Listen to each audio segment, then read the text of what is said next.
Yes, Mr. Patrick Tay. Chairman, just a point of clarification for Minister. Earlier in my card, I mentioned about PME union representation, in particularly the review of Section 17(3) of the Industrial Relations Act, as well as the review of the tripartite guidelines. I wanted a response from Minister if we can, the tripartite partners can look into this. The answer is yes. Tripartite partners will be looking into it. Associate Professor Daniel Goh.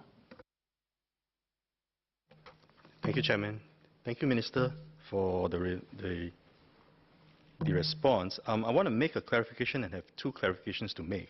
I was looking for you over there, then just realized it here. Okay, the clarification I want to make is this. I do believe in the statutory protections to protect the worker from being summarily dismissed.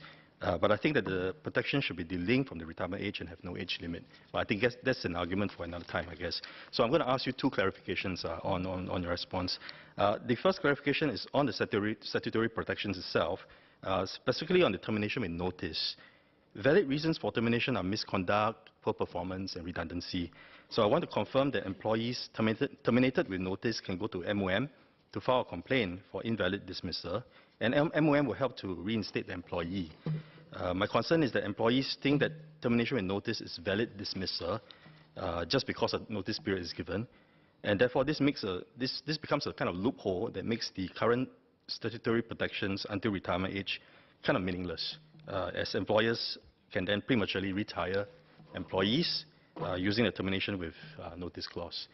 The second clarification is the last time the re-employment age was raised to 67, then Minister of Manpower Lim Swee Say said that the tripartite partners hit a wall on retirement age, raising the retirement age, because employers objected quite obviously to the further increase in business impact on the bottom line, and younger workers, and more importantly, younger workers objected because they did not want their career progression to be stalled. So, without revealing the numbers, the number of years that you're going to increase for retirement age and re-employment age, how have the work group members overcome this particular objection, especially from the younger workers, in terms of career progression? Thank you very much to the member for his clarification questions. I take the second one first. How did the work group overcome the concerns of the younger workers? You're right in pointing out the younger workers did have a concern about whether there would be impediments to their own progression. But I think what eventually, was able to swing the thinking of all the workers is that all of us will get there. The younger workers today will eventually, at some point in time, not be so young. And they would like, the enhancements to apply to themselves too. But there is still a very important consideration, which is that in terms of how employers, businesses are going to manage their workforce, they're going to need flexibility in moving people around. Meaning that employers are quite conscious of the importance of freeing up certain positions so that the younger ones have a chance to gain the experience and also have the opportunity to progress in their career. That's why it's still very important to give employers certain flexibility in managing their workforce and not try to impose too many rules on them. So that's the second question. On your first question, I'm a little bit sort of puzzled why you would consider that, when a notice period is required and indeed part of a termination, then it is considered meaningless protection. Employees too also can serve notice and tell the employer, I'm done. It's reciprocal, so it's not meaningless. But in any case, the short answer to your question is that yes, MOM will investigate. Now, as to whether the outcome of the investigation is that you will order a reinstatement, in most cases, the worker does not want reinstatement either, because the relationship has soured and they'd rather move on. Engineer Lee Biwa. Thank you, Chairman. I have two clarifications to the Minister.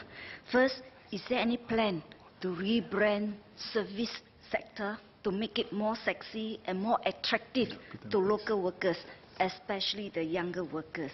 And the second clarification, will the Minister reconsider my suggestion of letting SMEs, especially the smaller SMEs, to retain their S-Pass holders so that they do not need to send back their workers who are already well-trained and know the job well, and hence affect their operation?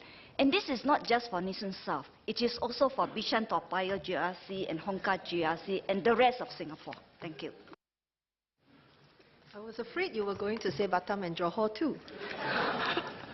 Mr. Chairman, to the second question, I think if the company has a commitment, they want to find ways to become more lean, and they are prepared to come under the Lean Enterprise Development Scheme, we'll be very willing to see how to help. To your first question, rebranding, absolutely yes. And MOM is not alone in doing this. All the sector agencies that are involved in any of the services sector industry transformation, in fact, have it very much a priority. They are aware that with this tightening, that there will be some firms that will be affected, and they would want to take advantage of this opportunity, not just to rebrand. It's not just a rebranding effort. The actual job quality, the content of the work, the way the work is carried out, the work conditions, the hours, and also the terms. I think all this must improve. It is, Chinese say, 换汤不换药, right? If the substance of it has not changed, I don't think job seekers are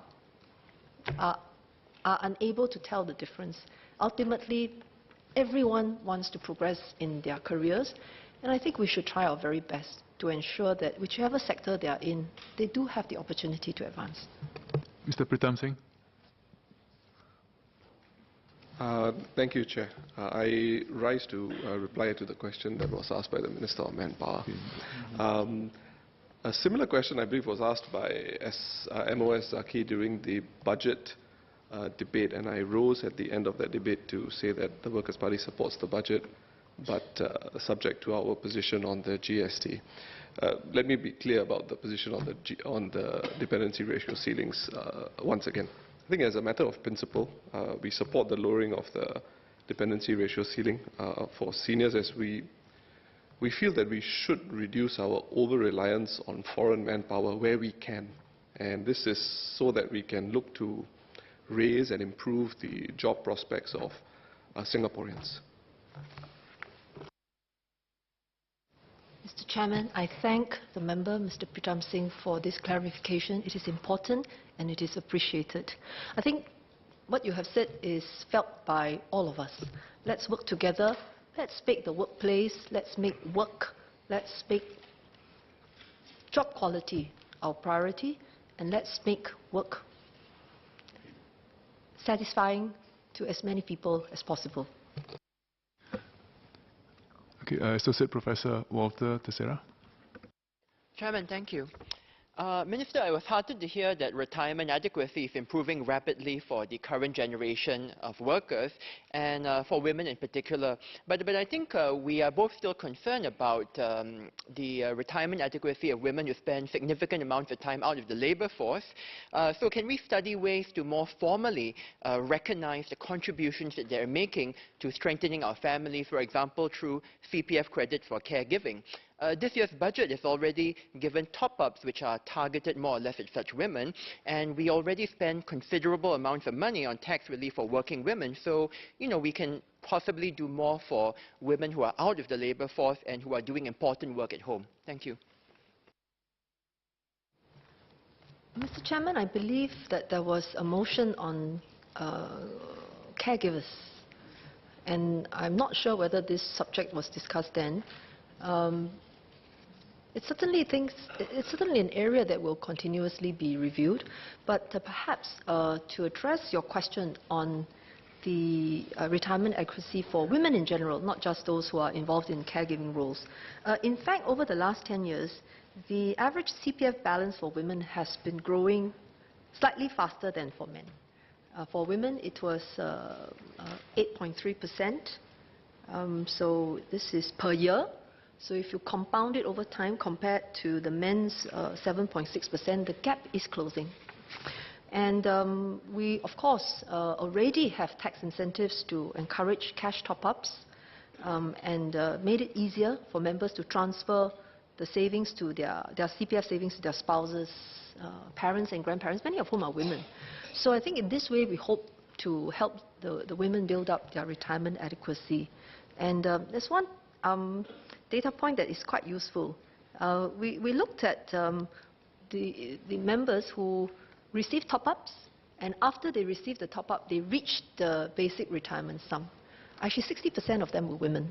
So that's a good thing. Thank you. Ms. Jessica Tan. First of all, I'd like to thank SBS for sharing on the progress of the flexible work arrangements. I'd like to ask a follow-on question. Beyond just offering flexible work arrangements from the employee's point of view, from the businesses as well, what efforts are being done to help them better leverage flexible work arrangements in the totality of the new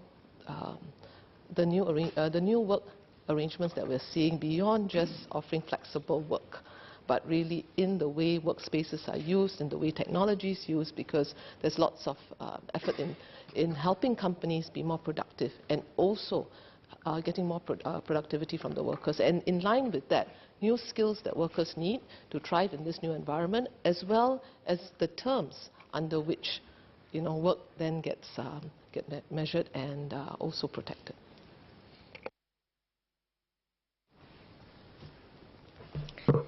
Chairman, I want to thank the member, Ms. Jessica Tan, for her passion in this topic and her clarifications. Now, earlier on, I did mention that currently our female employment rate is high. We rank 7 out of 36 OECD countries. Currently, our female employment rate is at 72%. But even though there are now more women in the workforce, MOM will not let up in our efforts to enhance the support system. Actually, you really need a whole ecosystem to work to help women better balance our work and also family responsibility. And we do so in a few ways. The first one, I spoke extensively about FWA, and it's not just about work-life grant. It's also about sharing with employers how it is also win-win. And there are actually 3 ways to look at flexible work arrangement. It can be flexi time, flexi place, and flexi load. I think Ms. Tan is quite familiar with that. For example, flexi time, some mothers will say that they have to whip up a lunch for their kids, so they work out an arrangement with their boss for them to come in at 10, but they will stay back till about 7 o'clock. That's flexi time. And flexi place is telecommuting, a bit more common. And flexi load really is job sharing, where we want to focus a bit more efforts because it involves job redesign, sometimes also workplace redesign. And this is where Ms. Tan is absolutely correct. We can now leverage on technology as an enabler to help us redesign jobs such that not just the rank and file jobs that can be redesigned, but also the PMET's job. This was why the work-life grant was relaunched last year, such that we can provide better support for job sharing for PMEs. Mr. Ang Heng Kee. I have a clarification for Minister. We heard very good updates on self-employed person, especially the fact that it's not growing and that many are still in the traditional sector. I'd like to ask Minister for her opinion about a visibly growing number of PMD users, cyclists, motorcyclists serving as food delivery as a vocation. Is there a concern from MOM, and is this a growing trend? Is it an indication there's underemployment, or is this an interim transitional thing? Thank you, Mr. Chairman. My observation is I've seen some of these Deliveroo, Grab Eats, service people. Some of them look very young. They look like they are students. And when I have asked, they are taking this on, to earn some pocket money. I've also seen some other people do this on weekends. And when I've asked them, not all of them are doing it on a full-time basis. Some of them are earning something extra. Now, in terms of boosting a person's income, in terms of giving him options, if that's what an individual wishes to do, I think they certainly should be entitled to decide for themselves. So we will have to continue to monitor the trends. As it is, as you pointed out again, that the SEP numbers went down. I would be very concerned if the numbers grew very quickly. And as it looks right now, overall, the numbers have not changed. One other thing that we have noticed, and I shared with the House last year, is that SEPs are quite flexible. Their self-employment can take various forms. There were occasions where we noticed that people had chosen to switch into driving private hire cars because the incomes that they got was better than, for example, selling real estate, because the real estate market is quieter. So there is some movement amongst the different occupations within self-employment. Mr. Peng Eng Huat. Thank you, Chair. Just a question for the Minister. I'm happy to know that the PEA is not going up, but would the Minister consider lowering the PEA and let the member decide? Because the trade-off, if you have an early withdrawal, you're going to get less, and you delay your withdrawal, you're going to get more. Let the member decide. Means having a PEA at 60.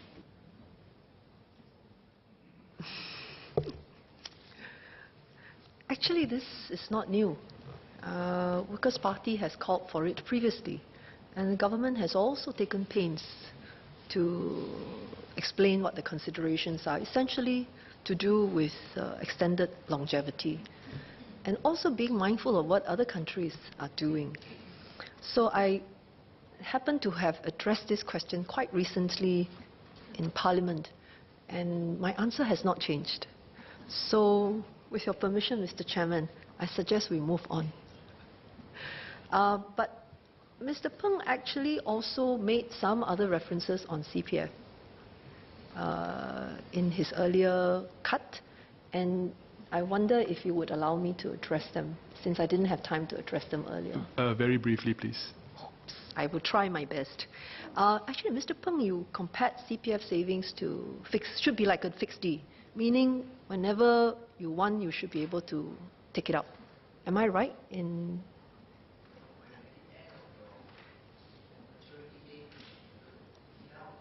At the end of the maturity date, you should be able to take it out with interest. Thank you. That is exactly what the practice is. Members can withdraw their payouts any time from 65. And when the member is about to reach 65, we remind him. And if he does not instruct us, we roll over his FD because it earns him more money. Then we write to him again and we remind him year after year. And if we don't do that, but instead, the moment you turn 65, I terminate your FD and let your savings go into the current account, which earns much less interest, we cause him to earn less money. So, Mr. Peng, which bank will you be more happy with? The one that rolls over for you automatically because it earns more? Or the one that quickly terminates it and let it earn less? Mr. Zainal Sapari. Chairman, my question is for MOS Zaki. I'm glad that MOM will encourage building owners to provide rest areas for outsourced workers. But the reality is that many building owners, they need to carve out existing areas to be rest areas, and this would involve increasing their gross floor area. And there will be a developmental charge. I am proposing, maybe in your capacity in MND, to consider waiving this developmental charge for areas if it is being carved out to be rest areas. For your consideration, MOS.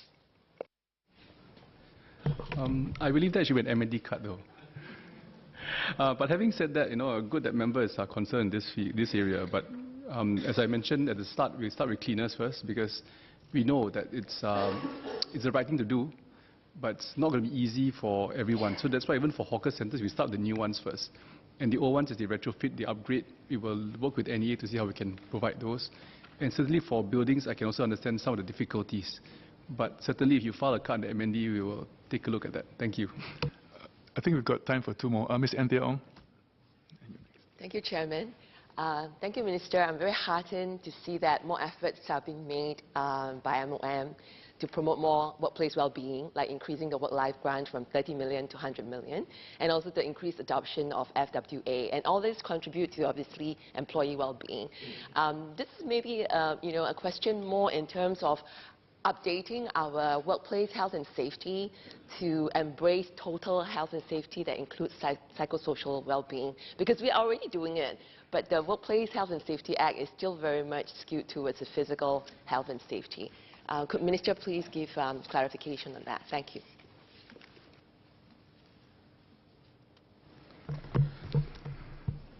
At this moment, I think we've mentioned just now in my speech that we do a lot of promotional work around mental well-being. So I'm not sure exactly which aspect of workplace safety and health do you want to include that in. But really, a lot of the work that we do today looks at safety issues, occupational diseases. But at this moment, I don't think it covers mental health injuries or injuries that result in mental health issues and so forth. So I think it's not there yet. But still something we will study in future. So if member is specific in terms of what areas that she thinks we could work on, we're happy to work with you and consult you on this one. Thank you. Thank you. Yep, time for one more. Ms. Fumiha. Thank you, sir. I have two clarification questions for the Minister. First is, Minister, I asked during my cut for the really low-income seniors, where they have little family support, they qualify for silver support, they don't own a property to unlock, and I know the previous answers were, if CPF is very low, they get silver support. So I would like to ask, I asked in my cut, if you combine those who qualify for silver support and their CPF, how far are they from the $700 of basic retirement sum per month? So that was in my cut, I asked that question because I kind of take 700 as what is deemed sufficient, for somebody to that's the aim at least. I would like to see the gap. How many would, if you add up the CPF monthly payout plus the silver support, how much would they get? Okay, that's one question. Second question, clarification question, is I ask, actually, the good thing about these group of seniors is 76% of them have property, and therefore it's very important when CPF talks with them about planning, they can speak about unlocking value in their property. And I know probably it's not immediately in the remit of CPF, but so I would like to ask how would that be addressed in helping them to understand the value in their property if they want a much more comfortable retirement and they wanted to unlock that value. Thank you. Mr. Chairman, on helping members understand what they can do to unlock the value of their property, I think it's not just CPF board that can, through the retirement planning service, make this known to the member. In fact, HDB also provides quite wise counsel to property owners, HDB flat owners. So obviously there's room for these kinds of services to be improved. Usage levels, I think, can go up. But it appears to us that quite a lot of people also feel that they have the knowledge and they are quite confident about making decisions for themselves. The question is, are there more people who would benefit from such services but are not aware that they are being offered? So that's an area that we need to work on. Your other question is a question of data, and I'm afraid I don't have that with me right now. Okay. Mr. Patrick Tay, would you like to withdraw your amendment? I would like to thank Minister Josephine Teo, MOS Zaki Mohamad, and SPS Lui Yan Ling for more than 2 hours of responses. A lot of clarity, and I may just sum up in 3 taglines after hearing the last 4.5 hours of sharing. I think the first tagline is we want our workers to be not just employed and employable, but also empowered, engaged, and equally treated. And for employers to embrace transformation before transformation embraces them. And finally, every worker matters, and every tripartite partner matters too. So on that note, I'd like to also place on record my thanks to PERMSEC, ORBEC, DSS, Poon, and Augustine, CPF Board CE, Chi Peng, as well as CE of the BSG, Chun Sian Hua, and the entire MOM team powering this COS, and of course my fellow members of this House who have contributed with all their cuts and all the clarifications. On that note, with that, I beg leave to withdraw my amendment. Now, is the member given leave to withdraw the amendment? Okay. I think leave of the majority is given. The amendment is withdrawn. Hit I, Ministry of Social... I'm sorry. The question... Sorry. The question is that the sum of $1,910,685,500 for hit S stand part of the main estimates. As many as are of that opinion say aye. To the contrary say no. I think the ayes have it. The ayes have it. The question is that the sum of $67,940,200 for hit S stands part of the development estimates. As many as are of that opinion say aye. To the contrary say no. I think the ayes have it. The ayes have it.